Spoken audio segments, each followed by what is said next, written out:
Halo teman-teman semua, perkenalkan saya Felix Chandra Nugroho. Kali ini saya akan berbicara mengenai tunanetra. Yang kedepannya saya akan membahas mengenai apa itu tunanetra, ciri-ciri tunanetra, faktor penyebab tunanetra, keterampilan dasar yang wajib dimiliki oleh anak tunanetra. Yang pertama, apa itu tunanetra?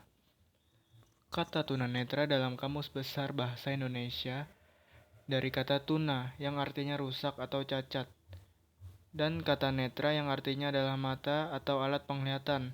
Jadi, kata tunanetra adalah rusak penglihatan, sedangkan orang yang buta adalah orang yang rusak penglihatannya secara total.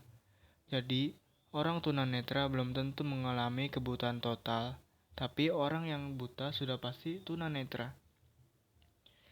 Berdasarkan definisi tersebut, bisa dilihat bahwa tunanetra tergolong dalam dua kelompok, yaitu tunanetra dengan buta total dan tunanetra dengan awas atau memiliki keterbatasan penglihatan. Berdasarkan penggolongannya, tunanetra dapat diklasifikasikan menjadi tiga, yaitu buta total, termasuk kategori berat, di mana seseorang hanya memiliki sedikit persepsi tentang rangsangan cahaya yang diterima atau mungkin tidak mampu mengidentifikasikan apapun dengan kemampuan penglihatannya. Kemudian yang kedua, low vision, termasuk kategori sedang. Orang yang masih mampu menggunakan penglihatannya untuk membaca meskipun dengan tulisan yang diperbesar. Yang ketiga, buta fungsional, termasuk kategori ringan. Seseorang yang masih mampu menggunakan penglihatannya tetapi mengalami gangguan pada situasi tertentu. Berikutnya, ciri-ciri tunanetra. Yang pertama, memiliki ketajaman penglihatan kurang dari ketajaman yang dimiliki orang awas atau orang normal pada umumnya. Kemudian yang kedua, terjadi penurunan pada lensa mata atau terdapat cairan tertentu. Bisa berubah mata menjadi berembun atau menjadi buram. Yang ketiga, posisi mata sulit dikendalikan oleh syaraf otak. Lalu, yang keempat, kerusakan pada susunan syaraf otak yang berfungsi dan berhubungan dengan penglihatan. Nah, berikutnya, apa sih faktor penyebab tunanetra? Nah, anak-anak atau individu yang mengalami gangguan penglihatan memiliki faktor penyebab yang berbeda-beda. Beberapa di antaranya berasal dari dalam diri mereka, sebagian dari luar diri. Ada yang telah tunanetra karena bawaan lahir, ada pula yang justru terjadi setelah dilahirkan.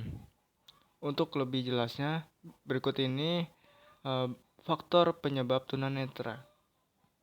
Yang pertama, faktor prenatal atau sebelum kelahiran.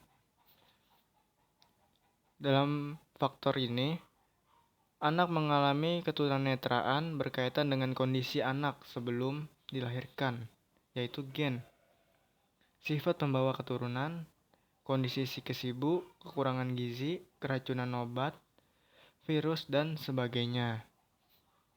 Selanjutnya yang kedua, faktor neonatal atau setelah kelahiran. Anak lahir sebelum waktunya, lahir dengan bantuan alat, posisi bayi tidak normal, kelahiran ganda, atau kesehatan bayi. Hal ini dapat menjadi pemicu penyebabnya terjadinya tunanetra. Kemudian yang ketiga, postnatal atau setelah kelahiran.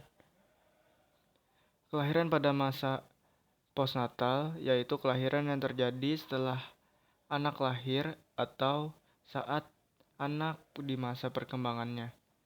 Pada periode ini, ketunaan bisa terjadi akibat kecelakaan, panas badan terlalu tinggi, kekurangan vitamin, bakteri. Selain itu, Faktor ini juga dapat disebabkan oleh kecelakaan yang sifatnya ekstern, seperti masuknya benda keras atau tajam, cairan kimia yang berbahaya, kecelakaan kendaraan, dan lain-lain.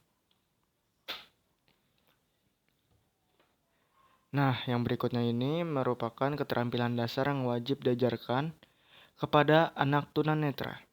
Yang pertama, kemampuan komunikasi atau komunikasi skill. Bagi anak yang dapat melihat, mempelajari etika berkomunikasi seperti ini, dapat mereka contoh dari orang tua atau orang dewasa yang ada di sekitar mereka.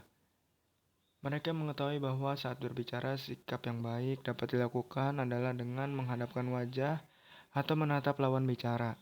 Namun, bagi anak yang menyandang tunanetra sejak lahir, proses belajar dengan cara meniru menggunakan indera penglihatan tidak dapat dilakukan.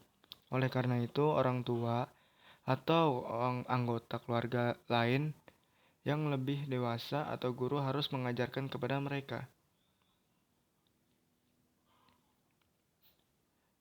Kemudian yang kedua, keterampilan melakukan kegiatan sehari-hari atau daily living activity skill.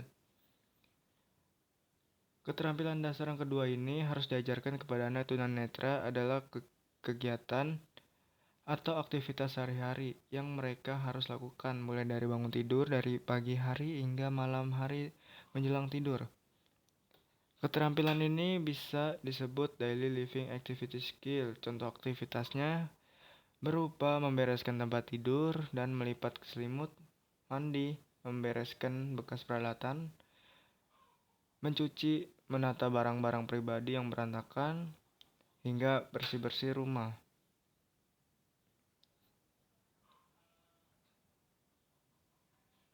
Kemudian yang ketiga ada keterampilan orientasi atau mobilitas atau orientation and mobility skill. Nah, keterampilan orientasi dan mobilitas adalah skill yang wajib dipelajari oleh anak tunanetra. Saat anak yang memiliki penglihatan belajar berjalan pada umumnya, mengenal berbagai rintangan adalah hal yang berbahaya di sekitarnya secara visual. Tidak demikian halnya dengan anak tunanetra. Agar mereka dapat bergerak dengan aman, benar, dan nyaman, anak tunanetra harus diajarkan tentang orientasi. Tunanetra memiliki lingkungan sekitarnya dengan mengoptimalkan indera-indera yang lain. Anak tunanetra perlu melatih kepekaan indera pendengaran, penciuman, dan peraba untuk mengorientasikan lingkungan dan bermobilitas. Sekian pemaparan materi mengenai tunanetra dari saya. Sekian, terima kasih.